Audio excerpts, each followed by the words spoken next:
Hey everyone, welcome to Soundcart Live. Today we're going to be talking about the topic of the art of signal flow. And I've got a couple cameras set up here so we can get some different perspectives right here from the Soundcart. And we'll go ahead and get started here in just a quick moment. Just give other people a second to join and we'll get started. Thanks for being here, everyone. Welcome to Soundcart Live.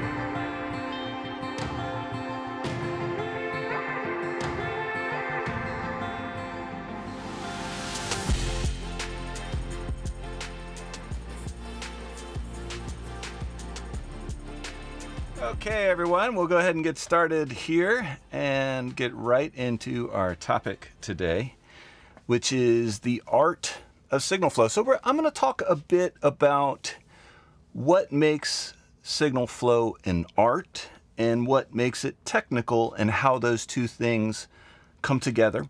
And then we'll move into phase 2 of the stream, which is going to be going over the sound cart here, which I have with this multi-camera shoot, so you'll be able to see the cart, see the routing, and see everything that's happening here to accomplish Soundcart Live. So happy 2025 to everyone, and I'm so glad you could be here and we could do this live stream together. So we'll get right into the topic of the art of signal flow and talk a little bit about that. So the art of signal flow for production sound mixers. And let's see here, we'll get right to that there. So what are the technical and the creative aspects? So when we think of signal flow, obviously the first thing that comes to mind is the input source all the way to the output source in a linear fashion. And there may be other signals going in parallel simultaneously. And some of those technical inputs, like a lot of you may be familiar with, such as mic, line level, we've got AES-3, AES-42, AES-67, we've got Dante inputs, USB inputs 1 and 2. There are many protocols for input sources and different types of inputs that we can use in a production sound environment. And then you have the destination, such as the buses, something that takes something from point A to Z. We have the auxiliaries or pathways in which those are accomplished. And then, of course, the channel routing and bus routing and everything that makes this kind of thing work. So what about the creative aspects? Well, the creative aspects have to do whatever is going on with the on-camera action. So when I'm thinking about designing signal flow for any given project or typical scene that I might be working with, I'm thinking about what are the creative goals of the director? What are the creative goals of the scene? And how can the signal flow align with that to help make the best experience for the best possible creative capture? And then, since there are several ways to route and do signal flow in a sound mixing path, just the art of choosing how you're going to do it and what equipment you're going to do it with is also part of the creative process. So let's talk about implementation workflow.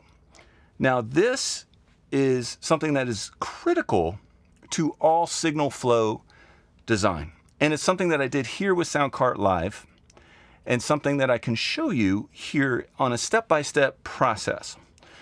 So the first thing that we do with any design or signal flow design process is identify the creative and technical requirements. So, for example, if we're filming a scene with 2 actors in a vehicle and that vehicle is moving down the road in a process trailer, and both actors start singing along with the track, and then one of them is delivering dialogue and speaking during that same scene, then we know we're going to have some technical requirements that are going to be implemented to capture that dialogue clean and also get sync sound with that track.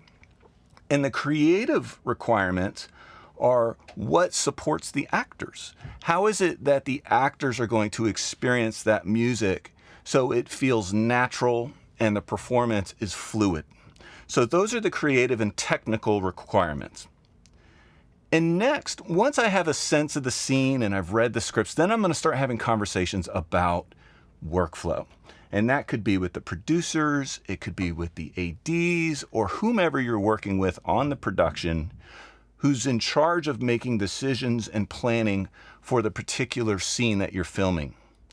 And I'll start those conversations with talking about the scene and what it is I read and giving options, such as, do you think the actors would prefer to have some earwigs so they could capture their performance clean? Or are we going to be doing dialogue in certain bits of coverage? Meaning, is the director going to want to use the speaker at some point just so he can feel the atmosphere and get the actors in the scene before we get into the dialogue portions? So by giving these options is showing them that you're paying attention and designing a signal flow process for the capture that is based upon the creative process. So really you're developing trust and working with that particular producer or director.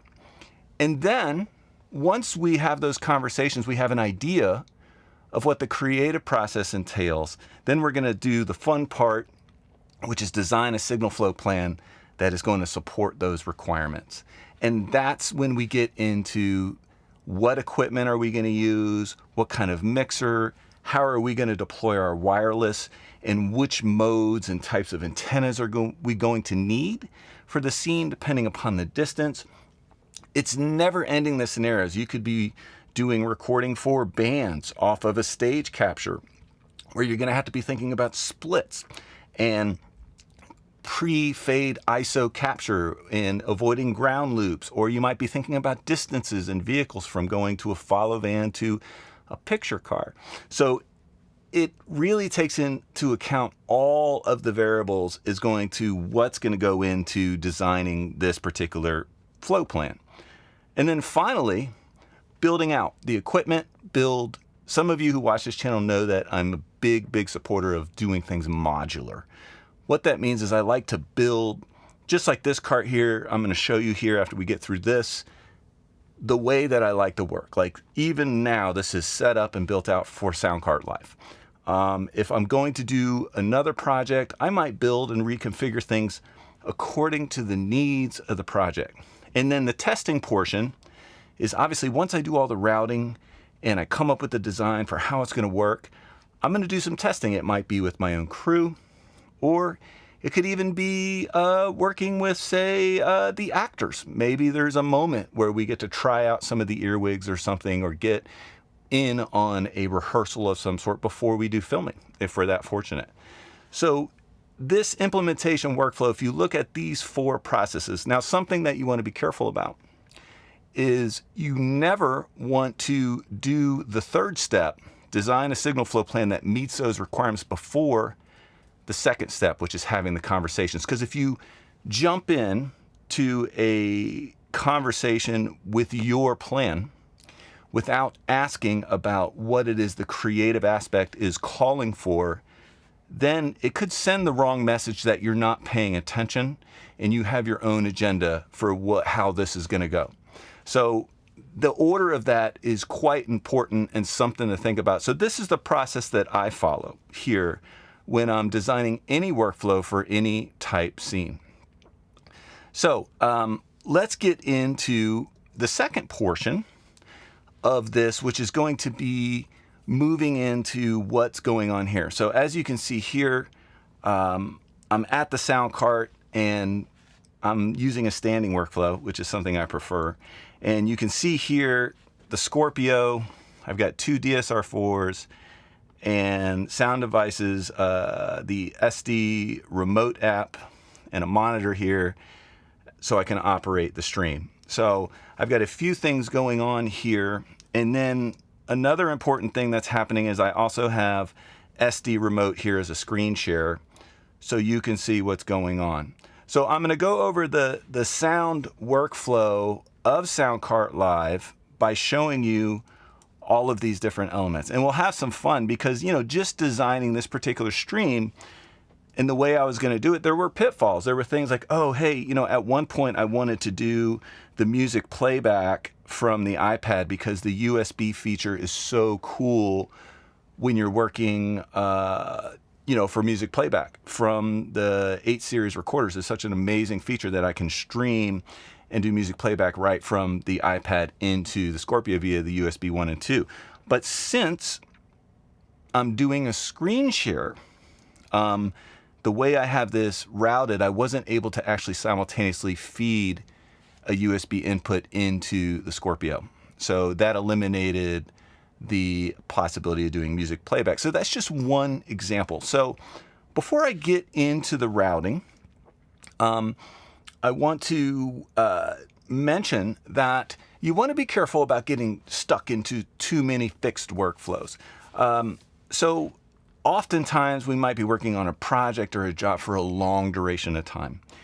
And what happens is we get used to the way things are set. This is how I have my recorder set. This is how I have my wireless set. And when somebody throws something at us like a curveball and says, hey, can we do this music thing? But we want to send it to the ear. The last thing we ever want to say is no, without investigating all of the possibilities. I'm not saying you would never say no, but you want to be thinking in a way creatively with your signal flow and say, well, maybe there's some ways we can accomplish that. Let me get back to you on that and think of a process, and let's put our heads together and figure out how to make that happen if you're lucky enough to have a moment. So it's really our job to support the performance and support the creative process with what it is that we design. That is ultimately my goal as a production mixer with everything I do. So this is SoundCart Live. So first thing I'm going to show you is my hand-drawn schematic. So let me go here to the screen share and pull that up, and let's make sure you can see the whole thing here. And I think you can if I do this. Yes. So here is kind of a drawing that I made that goes over the signal flow of this stream. So here we have the music coming from the Mac Studio into the Redline 16 interface. And then we have video playback, which I'll showcase in a little bit, coming into the streaming software Ecamm Live. From there, we're actually taking those sources into the Mac Studio Dante Virtual Sound Card, Dante inputs 1 through 4. And then this microphone that you're hearing here right now, which is this MKH50 above my cart, is coming into mic input 4 of the Scorpio, and then DVS is sending Dante to 4 more additional channels inside of the Scorpio. And next, buses 9 and 10, which is the output I chose to feed the streaming software, is being fed out to Dante Virtual Sound Card, inputs 1 and 2, which is the default stereo input into Ecamm Live, which is the software that you're listening to now. And then, of course, the last thing is the router. So I thought it would be helpful to show some of that signal flow. So I like to write things down. Now, it's helpful for me to just kind of use different possible workflows when I'm writing things down rather than having to just go into the software. If I just start going in and I start routing and stuff like that, yeah, I mean, that makes sense, obviously, especially if it's something I just need to do in the moment and I don't have time to do a handwritten schematic. But in this case, I was able to think through and say, well, how am I going to do this ahead of time and design a plan for SoundCart Live? And there were some hitches like I talked about earlier. So let me show you how that works in the recorder. And we'll start here by going to the SD remote. And on the SD remote here, you can see, obviously, the signal traveling into channel 1. So I'm going to come here on my remote and I'm going to PFL channel 1 and go back to that here, and you'll see that, well, I've got a simple microphone input going there. Now, according to our schematic, the next signal path was to take that into the Scorpio on mic input 4. So you can see here on the bottom that I've got that sending into mic input 4. Okay? Nice and easy, right? So then, at that point, I want to look at my routing menu.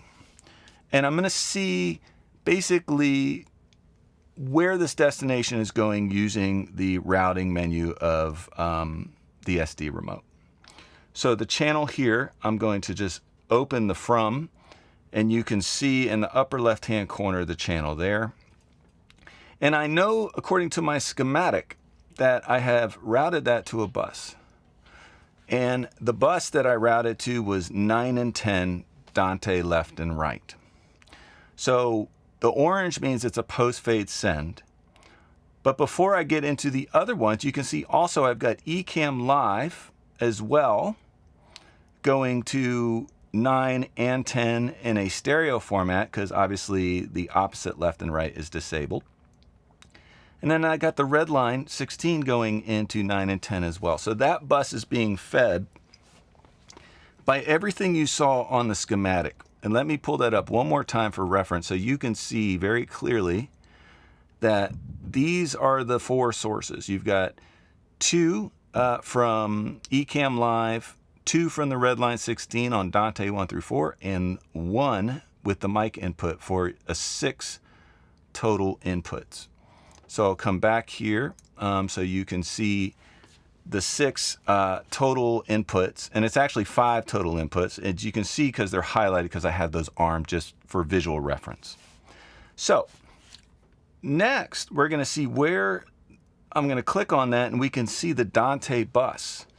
And this is actually a bus labeled Dante in the Scorpio. And as you can see here, we've got post-fade sends for quite a few channels, but most importantly for our mic input here on 1, and then 5, not 6, and 9, not 10, since this is the left channel.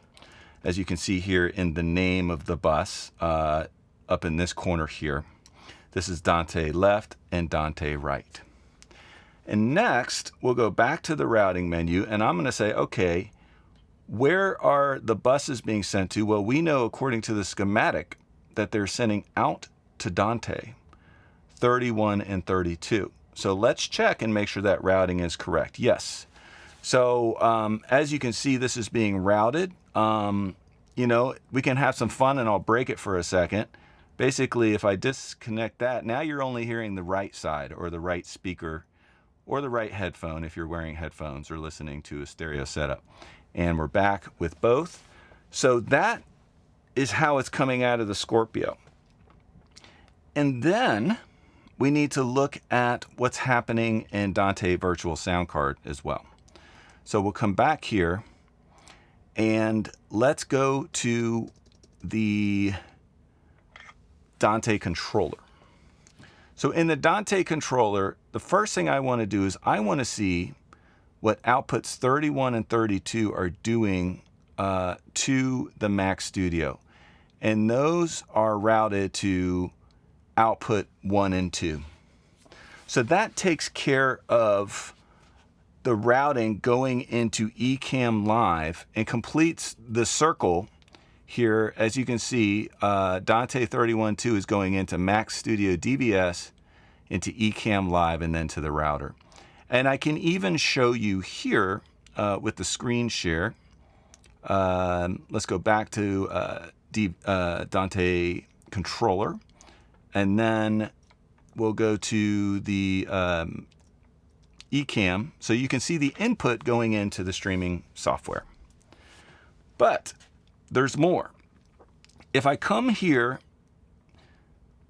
and go to the input again, you can see by routing in this way, I've got complete control of all of my inputs and outputs. So I can pull, obviously, my fader down here and change the level, or I can even add a little bit of music with that fader here. So the whole routing is designed to give me complete control of everything within the software. And this is an extremely basic setup on some levels, even though it took me some time to really think about, okay, what's the best way to do this? Because the Scorpio is such a powerful machine to work with. We have 32 I/O Dante, we've got comm channels. Like I've even got the comm channel routed to you. So if I take this down, I can talk to you here on this mic if I want, or go ahead and just pull this back up so you can hear the regular microphone that I'm using for the stream. So also, one other thing I want to show you here is, let's get into what is these faders here that are up. Well, that's obviously coming from the music playback in the Ecamm Live. Actually, no, that's incorrect. It's not music playback. It's video playback from Ecamm Live. So that covers the general workflow of this. So next I'll get into any questions or comments. And I'm going to give a moment for people just to kind of gather like any kind of questions or comments about this workflow or signal flow process in general. If you have some input like, hey, this is something I like to do, why don't you go ahead and share it in the stream? That would be really cool. So let's go ahead and do that. And let me go ahead and give you guys just a moment, and then we'll just come over here into this quick message and I'll be right back. The key to a great sounding lav is 10% placement and 90% process. Typically, I'll do a script breakdown on my iPad. Ingenuity and flexibility really are the keys here, because we have the same goal, capturing the performance. It is this process here that inspired us to create Wire Like the Pros, a masterclass for students and professionals who have the desire to excel and go beyond just the wiring technique and tools. Let's talk about working with the actors.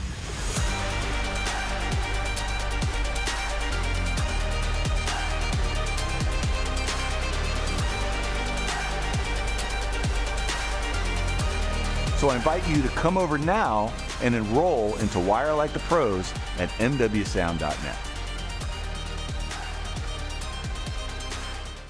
And I just want to also say thank you for those who have enrolled into Wire Like the Pros and also Recording Dialogue in Cars.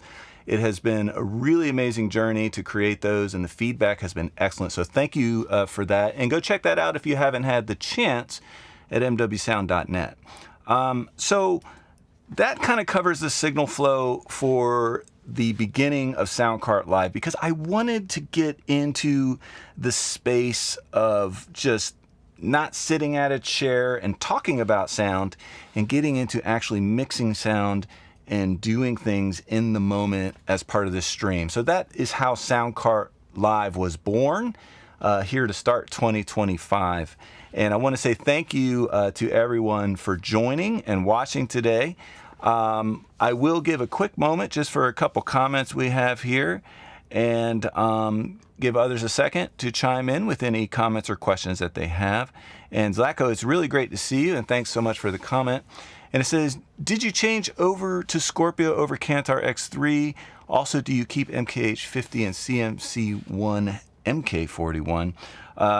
Zlako, yeah, great question, by the way. So I still am a Kantar X3 user. I have that machine on my primary cart. So this cart that you see here is my secondary small cart. So, however, I did move on from the Kantar Mini to the Scorpio because I wanted to diversify a little bit and make some changes since Aton Digital is now out of business. Then I thought it would just be wise to kind of start to diversify a little bit, but the X3 is still on my machine. Thanks so much for the question. Great question, by the way.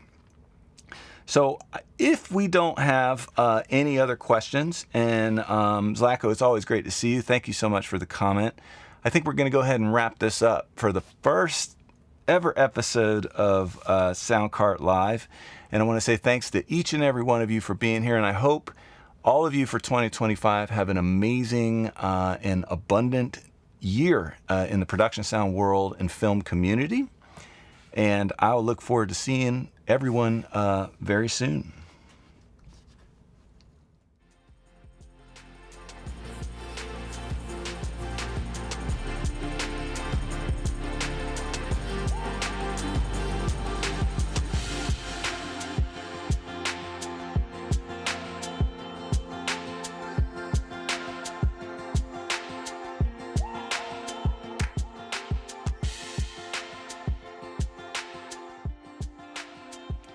Thanks again, everyone, for being here for Soundcart Live.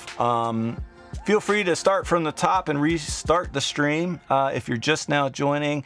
I'm wrapping things up here. And Happy New Year to everyone, and we'll see you real soon.